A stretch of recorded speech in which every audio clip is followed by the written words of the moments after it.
अस्सलामुअलैकुम, मैं हूं इरफान समोर। जब से इलेक्शन हुआ है मैं एक बात कह रहा था कि डरो उस वक्त से जब इलेक्शन ट्रिब्यूनल्स का फॉर्म 45 का नतीजा आएगा। ट्रिब्यूनल्स का नतीजा तो नहीं आया, लेकिन NA 130 मेरे लाडले कायद मियां मोहम्मद नवाज शरीफ साहब के हलके की ऑडिट रिपोर्ट जारी हो चुकी है और उस रिपोर्ट ने तहलका मचा दिया है। उस रिपोर्ट ने मेरे लाडले कायद पर बिजलियां गिरा दी हैं और उस मेरे लाडले कायद को उस मकाम पर लाकर खड़ा किया है जहां पर अब मेरे लाडले कायद के पास माफी मांगने की गुंजाइश भी नहीं बची। दोस्तों, एक हैरान कुन रिपोर्ट सामने आई है।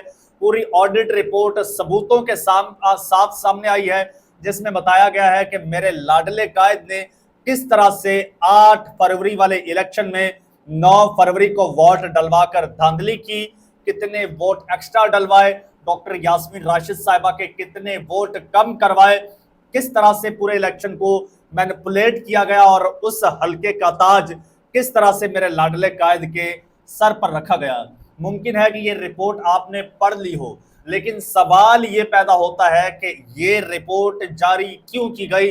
एक इदारे ने रिपोर्ट कैसे जारी की, जबकि इलेक्शन कमीशन जो है वो इतने डिटाई के साथ बैठा है। इलेक्शन ट्रिब्यूनल जिनका काम है वो लोग ये काम नहीं कर पाए, तो एक ऑर्गेनाइजेशन ने ये रिपोर्ट कैसे जारी कर दी और किसने जारी करवाई और मेरे लाडले कायद को क्या मैसेज दिया गया है, ये बहुत इंपॉर्टेंट है। एक एक चीज आपके साथ शेयर करूंगा, लेकिन उससे पहले नए आने वाले दोस्तों से गुजारिश है कि ये चैनल आपका अपना है, इसको सब्सक्राइब कर लीजिए और बेल आइकन पर लाजमी क्लिक कर दीजिए। जो दोस्त ये वीडियो फेसबुक या टिकटॉक पर देख रहे हैं उनको बताता चलूं कि इरफान समोर के नाम से यूट्यूब पर भी चैनल है, वहां पर जाकर भी आप इस चैनल को सब्सक्राइब कर सकते हैं, ताकि इस तरह की और बहुत सारी वीडियोस इंफॉर्मेशंस आपके साथ मैं शेयर कर सकूं। दोस्तों, मेरे लाडले कायद मियां मोहम्मद नवाज शरीफ साहब, उनका हल्का था इलेक्शन 2024 में NA 130 उस हल्के से बड़े बड़े दावे सामने आए थे कि मेरे लाडले कायद हार चुके हैं। मैंने बाकायदा उस हल्के की मॉनिटरिंग की थी, मेरी पूरी नजर थी इलेक्शन डे पर उस हल्के पर, और एक एक चीज मैंने अपनी आंखों से देखी, किस तरह से झुरलू फेरा गया हमने खुद देखा, और किस तरह से मेरे लाडले कायद हारे हुए जीत गए। 8 फरवरी को मेरे लाडले कायद हार रहे थे, लेकिन 9 फरवरी को मेरे लाडले कायद जीत गए। अब सवाल ये पैदा होता है कि मेरे लाडले कायद जीत गए या उनको जितवाया गया, और जितवाया गया तो इसके पीछे मकसद क्या था, और अब ये रिपोर्ट क्यों जारी की गई है। हालांकि रुकवाने वाले चाहते तो इस रिपोर्ट को रुकवा सकते थे, रुकवाने वाले चाहते तो इस रिपोर्ट का या इस हल्के का ऑडिट ही ना होने देते।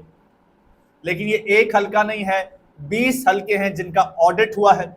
लेकिन यहां पर सबसे पहले जो रिपोर्ट मैं आपके साथ शेयर करूंगा वो NA 130 मेरे लाडले कायद के हल्के की है। दोस्तों, मेरे लाडले कायद को बेसिकली ये हल्का दिया गया था। उसकी वजह यह थी कि मेरे लाडले कायद पार्टी के सरबराह थे और पार्टी बुरी तरह से इलेक्शन में शिकस्त खा चुकी थी, और फिर उसी पार्टी को हुकूमत देनी थी। अगर पार्टी का कायद ही हार जाए, इवन कायद, सेकंड कायद, थर्ड कायद सारे हार रहे थे, और उनका आगे चल के कच्चा चिट्ठा वो भी आपके साथ शेयर करूंगा कि मरियम नवाज साहिबा के हल्के में क्या हुआ। खैर, इन सबको सीटें दी गई फॉर्म 47 के मुताबिक, और जो पीटीआई का फॉर्म 45 है उसके मुताबिक ये लोग इन हलकों से हार रहे थे, और इनको सीटें सिर्फ इसलिए दी गई ताकि इनको हुकूमत देनी है। तो लोग ये ना सवाल उठाएं कि भाई जिस पार्टी के लीडर, जिस पार्टी का कायद हार गया हो, उस पार्टी को आप किस तरह से हुकूमत दे सकते हैं।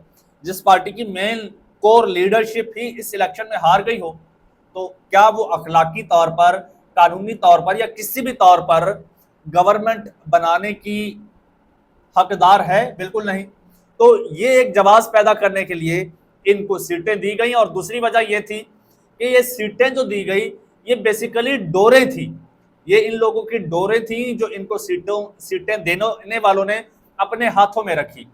और अक्सर आपने देखा होगा कि दरमियान में खबरें आती रहती थी कि भाई आज हल्का NA 130 खुल रहा है, आज खुल रहा है। और मेरे लाडले कायद को जब पता चलता था कि NA 130 खुल रहा है, आज से थोड़ा अरसा पहले भी ये खबरें आई थी, तो मेरे लाडले कायद ने यहां से निकलने की कोशिश की, लेकिन मेरे लाडले कायद को नहीं निकलने दिया गया। और अब दोस्तों, अब आखिर क्या वजह है कि ये रिपोर्ट सामने आई है? पहले रिपोर्ट आपके साथ में शेयर कर देता हूं। और रिपोर्ट है जी पतन की। पतन एक ऑर्गेनाइजेशन है और ये प्राइवेट इदारा है जो कि इलेक्शंस का ऑडिट करता है, ऑब्जर्वर इदारा है बेसिकली। और उसने 2024 के इलेक्शंस को ऑब्जर्व किया है, उनका ऑडिट किया है। ऑडिट किस तरह से किया है, किस बेस पर किया है, वो भी मैं आपको पहले बता देता हूं। जनाब, इलेक्शन कमीशन ने जो फॉर्म 45, 46, 47 और फॉर्म 48 अपनी वेबसाइट पर इशू किए हैं, वो अब जाहिर सी बात है वो फॉर्म्स जो हैं वो उनकी तादाद बहुत ज्यादा है। किसी इंडिविजुअल के लिए उन फॉर्म्स को पढ़ना या इवन डाउनलोड करना भी पॉसिबल नहीं है। तो ये किसी इदारे की सूरत में ही हो सकता है, वेल ऑर्गेनाइज्ड टीम की सूरत में ही ये ऑडिट हो सकता है। तो जनाब, क्योंकि एक हल्के के जो है वो एक हल्के में कई सारे जो है वो पोलिंग स्टेशन होते हैं, कोई एक आधा नहीं होता। आगे चल के उसकी डिटेल भी बताऊंगा कि कितने पोलिंग स्टेशन 130 में थे और फिर उनका ऑडिट किया जाता है। तो इन्होंने जनाब जो है बेसिकली पतन ने, इस इदारे ने, इस ऑर्गेनाइजेशन ने, जो इलेक्शन कमीशन ने फॉर्म 45, 46, 47 या 48 इशू किए हैं, उनका इन्होंने ऑडिट किया है और उनका ऑडिट करके एक रिपोर्ट मुरतब की है। और पतन के जो सरबराह हैं, सरवर बारिश साहब, वो काशिफ अब्बासी साहब के शो में आए हैं और उन्होंने जनाब पूरी डिटेल शेयर की है और मैं आपके साथ शेयर करता हूं जी। पतन ने अपनी तहकीकाती रिपोर्ट में अहम इंकशाफात किए हैं जी। रिपोर्ट में कहा गया है कि नवाज शरीफ को जितवाने के लिए इंतखाबी अमले ने जाली फॉर्म 47 बनाए, जिससे जमा कराए गए फॉर्म 45 में गैर मामूली तजादात पैदा हो गए। पत्तन रिपोर्ट के मुताबिक हल्के में कौमी और सूबाई वोटिंग के टर्नआउट में वाज़े फर्क पैदा हो गया। यानी यूजुअली यूं होता है कि एक हल्का है ना, उसमें कौमी असेंबली का भी वहां पर वोट कास्ट होता है, सूबाई असेंबली का भी होता है।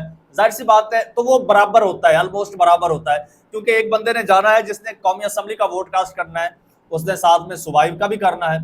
ऐसा तो हो नहीं सकता कि वो सूबाई असेंबली का यानी एमपीए को वोट देके आ जाए, एमएनए को ना दे, या एमएनए को देके आ जाए, एमपीए को ना दे, तो ऐसा तो हो नहीं सकता। तो इवेंचुअली जो है वो जो टर्न आउट होता है वो बराबर रहता है। लेकिन यहाँ पर जो है उसमें तजादात पैदा हुए हैं। और पत्तन रिपोर्ट के मुताबिक हल्के में कौमी और सूबाई वोटिंग के टर्न आउट में वाज़ेह फर्क पैदा हो गया। कौमी असेंबली के फॉर्म 45 में टर्न आउट 90 से 102% दिखाया गया है। ये तारीख में पहली बार हुआ है, वरना कोई 35-40% से ज्यादा टर्न आउट नहीं होता। लेकिन यहां पर जनाब कौमी असेंबली के फॉर्म 45 में टर्न आउट 90 से 102% दिखाया गया और सूबाई असेंबली के फॉर्म 45 में वही टर्न आउट कम होकर 41% हो गया, क्योंकि वहां पर एमपीए को जितवाने का जो है वो मिशन नहीं था, एमएनए को जितवाना था। तो एमएनए पे ठप्पे पे ठप्पा दे ठप्पा, बल्कि वो फिलिंग ऐसी की है फॉर्म्स की, वो 102 तक ले गए हैं जनाब परसेंटेज को। 82 पोलिंग स्टेशन पर कौमी असेंबली का टर्नआउट औसतन 86% रहा, और तो सूबाई असेंबली का जो टर्नआउट है वो 40% से भी नीचे रहा। यानी कि लोगों की अक्सरियत ने कौमी असेंबली का वोट तो दिया पर सूबाई असेंबली का वोट ही नहीं दिया। इसका मकसद तो यही हुआ। इस हवाले से सरबराह पत्तन सरवर बारी साहब ने ARY न्यूज के प्रोग्राम, काशिफ अब्बासी साहब का प्रोग्राम है ऑफ द रिकॉर्ड, उसमें गुफ्तगू की है और ज़िमनी इंतखाबात में होने वाली धांधली को बेनकाब करते हुए बताया कि आम तौर पर कौमी और सूबाई असेंबलियों का टर्नआउट एक जैसा होता है। उनका कहना था कि दोनों उम्मीदवारों यानी कि नवाज शरीफ साहब और डॉक्टर यास्मीन राशिद साहिबा जो है, दोनों उम्मीदवारों के वोटों में 78,000 से ज्यादा वोटों का फर्क है। एक दो वोटों का नहीं, 78,000 वोटों का फर्क है। 69 पोलिंग स्टेशन के ऊपर टर्नआउट 80% से 102% तक है। किसी तरह भी मुमकिन नहीं कि टर्नआउट में 40 से 45% का फर्क आ जाए। वो कहते हैं कि किसी सूरत जो है वो मुमकिन ही नहीं है, और वो हर इलेक्शन का जो है वो ऑडिट करते हैं, वो पहली बार ऑडिट नहीं कर रहे हैं। और पत्तन रिपोर्ट में यह भी कहा गया है कि इलेक्शन में नवाज शरीफ 166 जबकि पीटीआई उम्मीदवार डॉक्टर यास्मीन राशिद 208 फॉर्म 45 पर फाते थी। बाद में फॉर्म 47 पर नवाज शरीफ को यास्मीन राशिद पर बर्तरी दिखाई गई। फॉर्म 47 पर नवाज शरीफ के 11,817 वोट बढ़ गए, जबकि दूसरी जानिब डॉक्टर यास्मीन राशिद साहिबा के 2,845 वोट जो हैं वो घटा दिए गए। दिलचस्प बात यह है कि इलेक्शन कमीशन ऑफ पाकिस्तान ने भी इन तजादात को हल करने की जहमत गवारा नहीं की। दोस्तों, NA 130 को 376 पोलिंग स्टेशन में जो है वो तकसीम किया गया था। 217 PP 173 के साथ मुश्तरका थे, यानी कि नवाज शरीफ साहब के जो टोटल थे पोलिंग स्टेशन वो 376 थे उस हल्के के। अब 376 पोलिंग स्टेशन का फॉर्म 45, 46, 47 और 48 का इन फॉर्म्स का ऑडिट करना किसी इंडिविजुअल के लिए तो पॉसिबल नहीं था। तो ये जनाब पत्तन ने ये रिपोर्ट बनाई है। अब सवाल ये पैदा होता है कि आखिर पत्तन की इतनी हिम्मत कैसे हुई, जबकि इलेक्शन कमीशन ऐसी कोई रिपोर्ट नहीं दे रहा।